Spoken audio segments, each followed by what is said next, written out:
નમસ્કાર દર્શક મિત્રો, કૃષિ દર્શન કાર્યક્રમ રાજકોટ દૂરદર્શનમાં આપનું સ્વાગત છે. મધમાખીનો ઉછેર એવો એક નવીનતમ વિષય આપણે લઈને આવ્યા છીએ.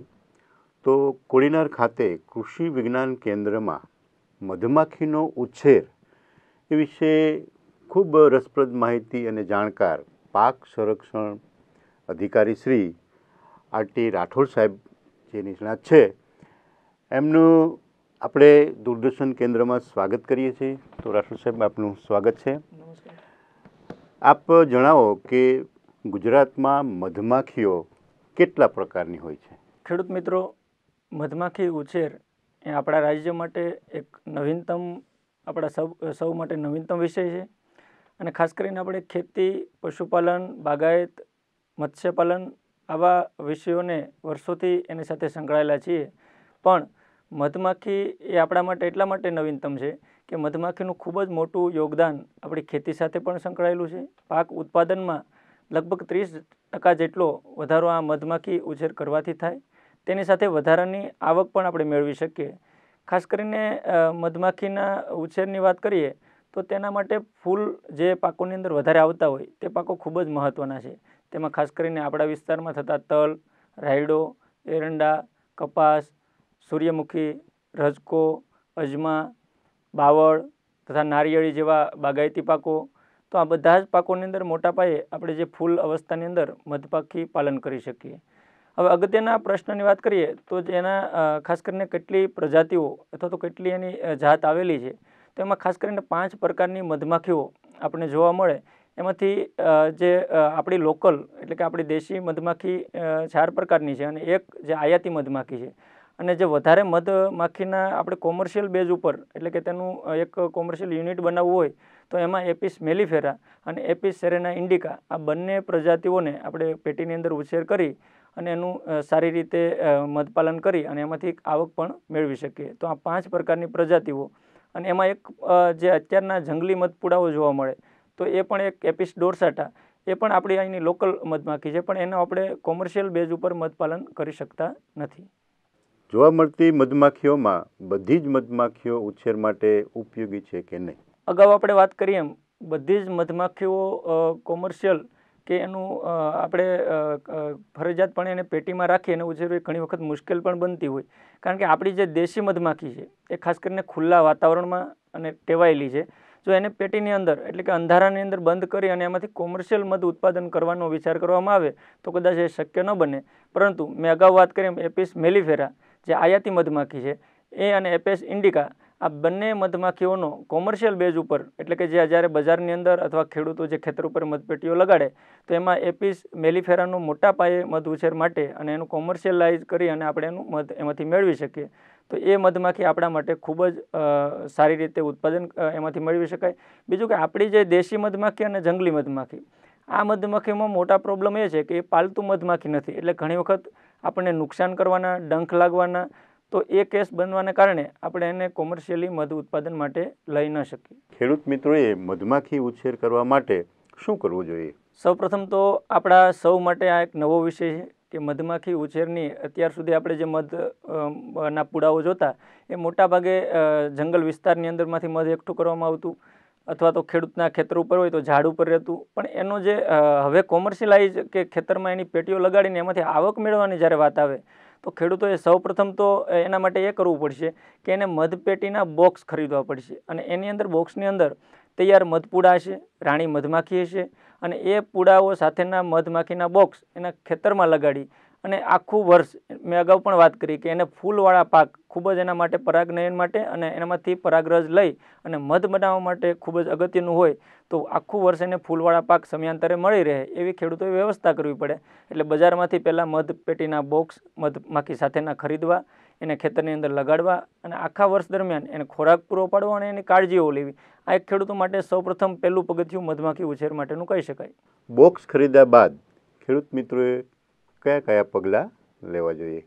ખૂબ જ મહત્ત્વની વસ્તુ છે કે ખેડૂત મિત્રોને કદાચ એ પણ થતું હશે કે મધમાખી ઉછેર માટેની પેટીઓ ક્યાંથી લેવી, કેટલા રૂપિયામાં મળે, એમાં સરકારશ્રીની કોઈ યોજના હોય તો તમે જેમ વાત કરી એમ પેટી લીધા પહેલાં પહેલાં તો ખેડૂતોએ અત્યારે બજારની અંદર જે પ્રાઇવેટ મધ ઉછેર કેન્દ્રો જે લોકો ચલાવે છે ત્યાંથી પેટી મધપુડા સાથેની લગભગ 3,000થી લઈને 8,000 રૂપિયા સુધીની મધપેટી આપણે ખરીદી શકીએ.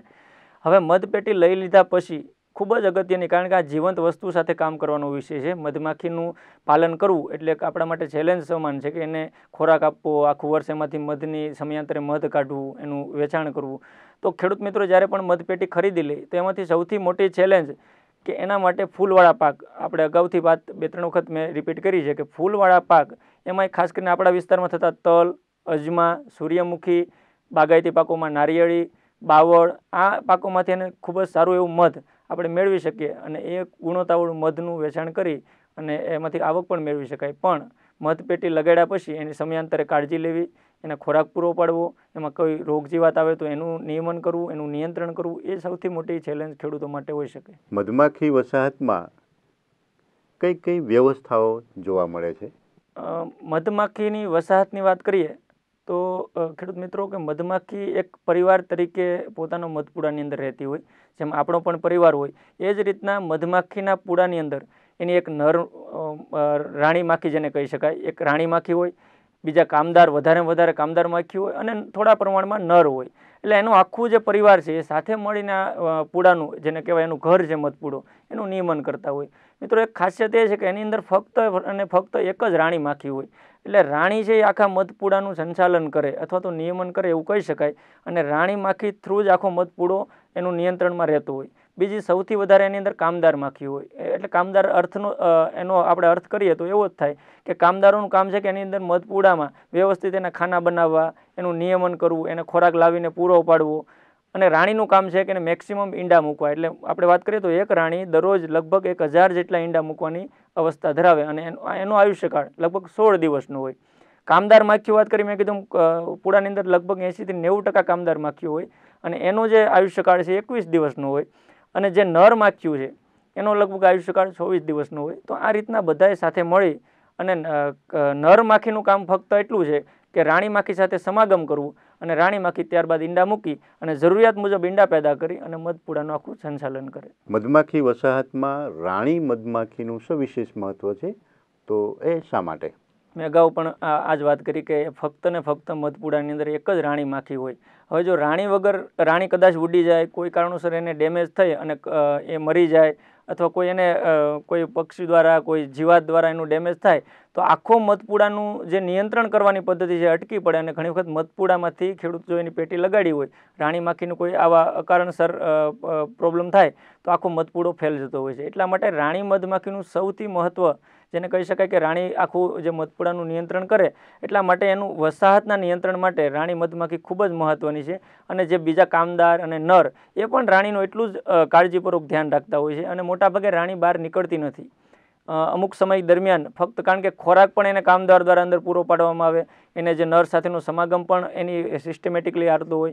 ફક્ત રાણી એટલું જ કાળજી લે કે કેટલા પ્રમાણમાં ઈંડાની જરૂર છે અથવા મધપૂડામાં શેની જરૂર છે, તો એ પ્રમાણે એના નિયંત્રણ કરતી હોય. એટલા માટે રાણી મધમાખીનું ખૂબ જ મહત્વ મધપૂડાની અંદર કહી શકાય. મધમાખી ઉત્પાદન કેવા પ્રકારના પાકમાં સવિશેષ આપણે મેળવી શકીએ છીએ? અત્યારે માર્કેટની અંદર વાત કરીએ તો મધની કિંમતો, કઈ પાકમાંથી મધ લેવામાં આવ્યું છે એ પણ ખૂબ જ મહત્વનું છે. આયુર્વેદિકની દ્રષ્ટિએ આપણે વાત કરીએ તો તમે ઘણી વખત સાંભળ્યું હશે કે ઘણા બધા પાકની અંદર જે મધ બનાવવામાં આવે છે એ પાકોમાંથી, તો એની કિંમત પણ વધારે હોય, એની ગુણવત્તા પણ સારી હોય. પણ મેં અગાઉ પણ વાત કરી કે ફૂલવાળા, કે જેની અંદર પરાગરજનું પ્રમાણ ખૂબ વધારે હોય, એ પાકોમાંથી આપણે મધ વધારે એકઠું કરી શકીએ. તેમાં ખાસ કરીને તલ, રાયડો, સૂર્યમુખી, રજકો, ધાણા, જીરું, વરિયાળી, અજમા, સુવા, બાવળ, બાજરી, કપાસ, ઈસબગુલ, જુવાર, બાગાયતી પાકોની અંદર નારિયેળી, આંબા અને ખાસ કરીને રોકડિયા પાકો કે જેની અંદર ફૂલ અવસ્થા વધારે હોય, એવા પાકોની અંદરથી મેક્સિમમ આપણે સારામાં સારું મધ ઉત્પાદન મેળવી શકીએ. આશરે એક વસાહતમાં કેટલા કિલોગ્રામ આપણે મધ ઉત્પાદન મેળવી શકીએ છીએ?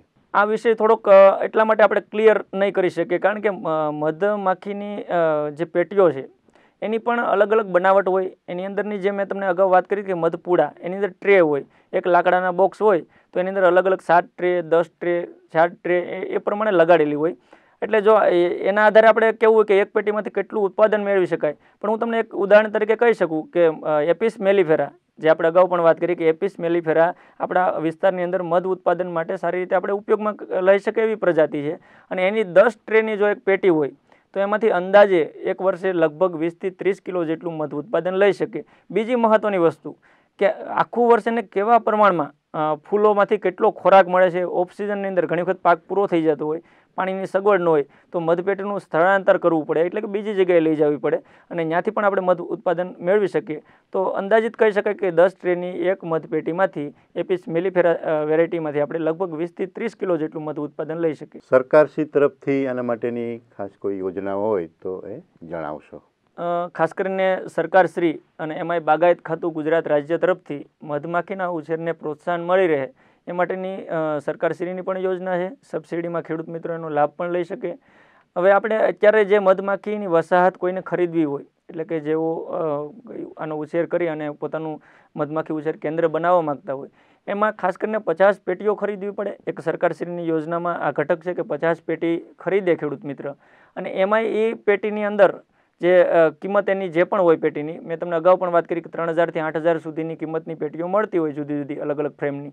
પણ એની અંદર જો 4 ફ્રેમની પેટી અને એની કિંમતના 1400 રૂપિયા અથવા તો 50%, જે બંનેમાંથી ઓછું હોય એ ખેડૂત મિત્રોને સબસિડી તરીકે મળવા પાત્ર છે. પણ એની કન્ડિશન એ છે કે 50 પેટીઓ સમૂહમાં ખેડૂત મિત્રો ભેગા મળીને અથવા એક ખેડૂત ખરીદે તો જ આ યોજનાનો લાભ લઈ શકે. એટલે કે એક વસાહત 4 ફ્રેમની પેટીની 1400 રૂપિયા લેખે બાગાયત ખાતા તરફથી એની સબસિડી મળવા પાત્ર છે. મધ ઉત્પાદન બાદ એમના વેચાણ માટેની કેવી વ્યવસ્થાઓ હોય છે? ખૂબ જ અગત્યનો, અને મધમાખીનો ઉછેર કરી લીધા પછી જેમ ખેતીની અંદર પાક ઉત્પાદન થાય અને એને વેચાણ માટે એટલે કે માર્કેટિંગનો સૌથી મોટો પ્રશ્ન આવે.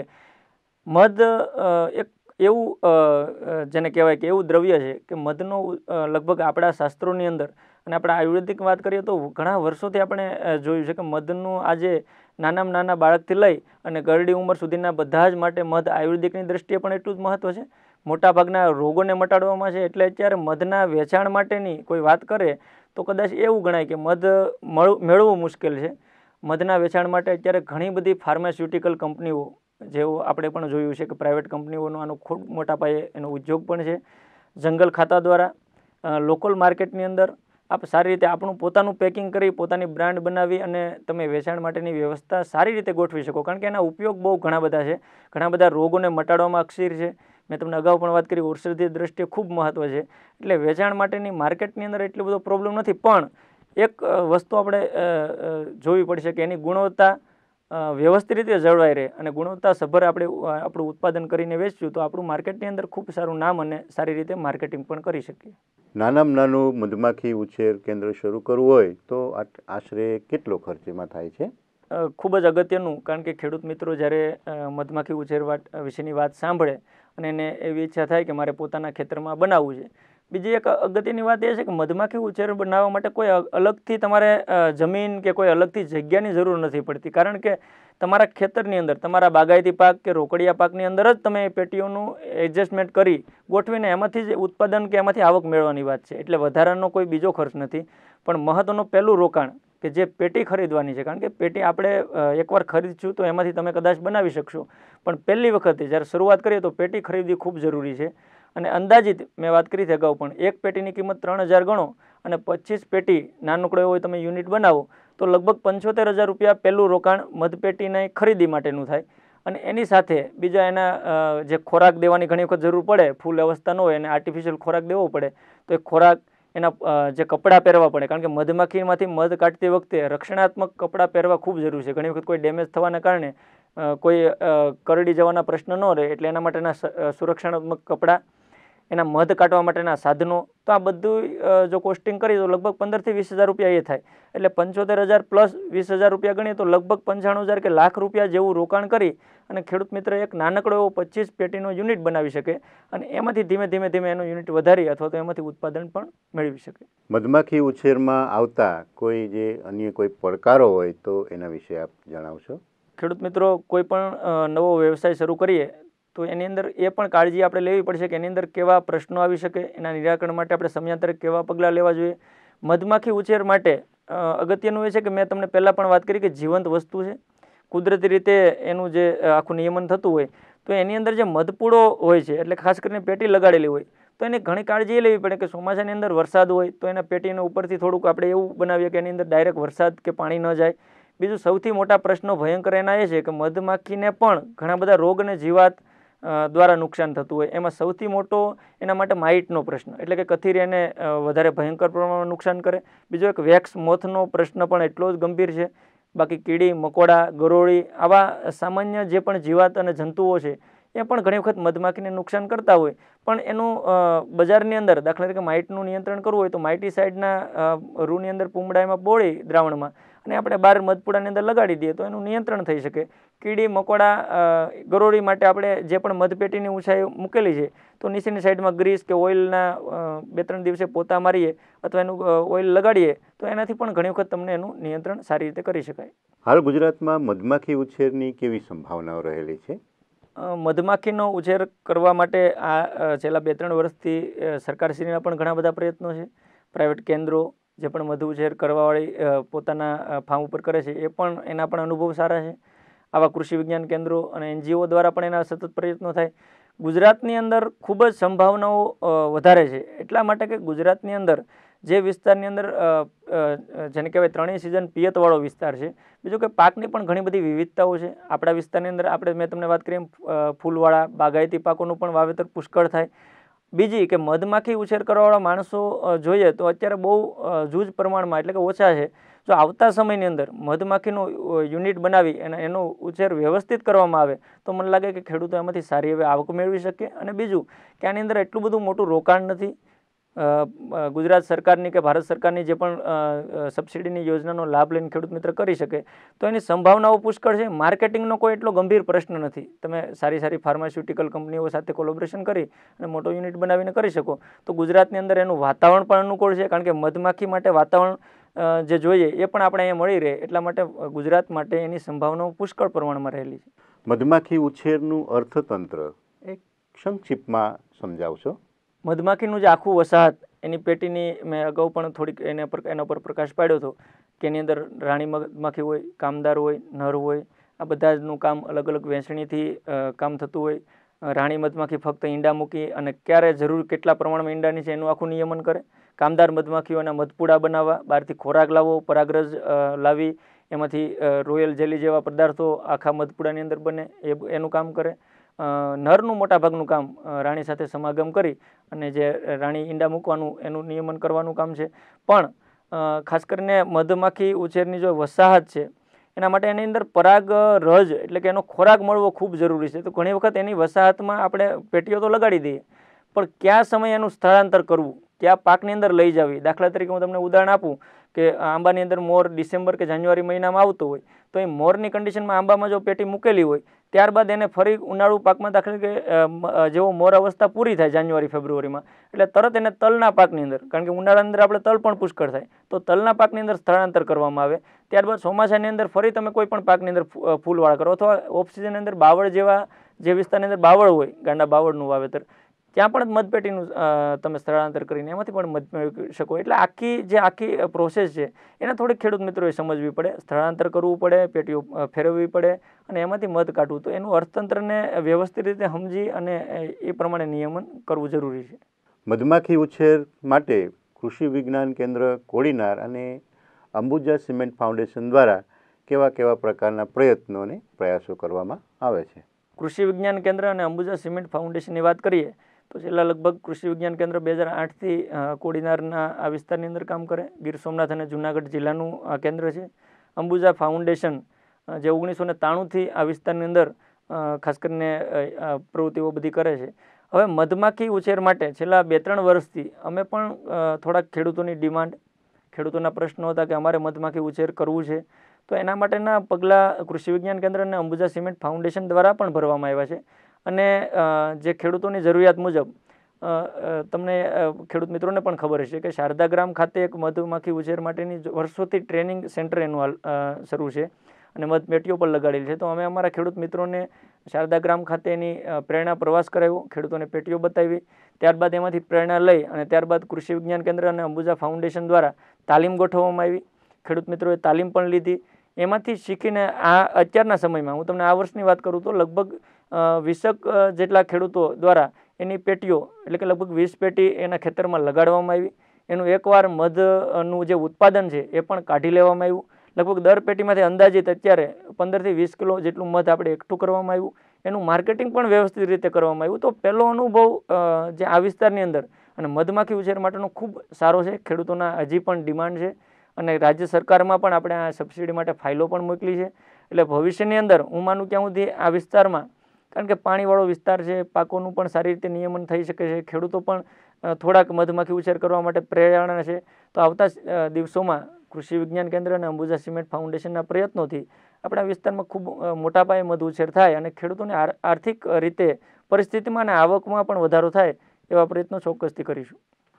મધમાખી ઉછેર કેન્દ્ર એક નવીનતમ અભિગમ છે કૃષિલક્ષી, અને આ નવીનતમ અભિગમ માટે આપણે કૃષિ વિજ્ઞાન કેન્દ્ર કોડીનાર ખાતે જે આવ્યા એમાં આરટી રાઠોડ સાહેબ પાસેથી આપણે એક નવીનતમ અભિગમ એટલે કે મધમાખીનો ઉછેર એ વિશે આપણે ઘણી પ્રકારની જુદી જુદી પ્રકારની માહિતી મળી.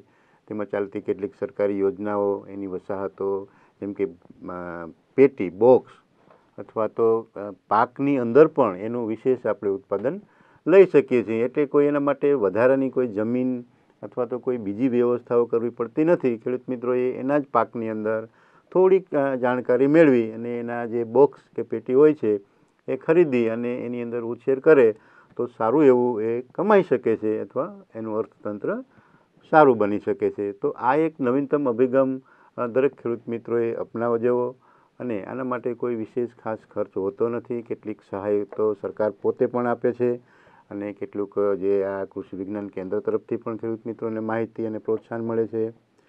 ખાસ અંબુજા સિમેન્ટ ફેકલ્ટી અને અંબુજા સિમેન્ટ ફાઉન્ડેશન દ્વારા પણ આ ઉછેર માટે ઘણી બધી એના પ્રયાસો અને પ્રવૃત્તિઓ કરવામાં આવે છે.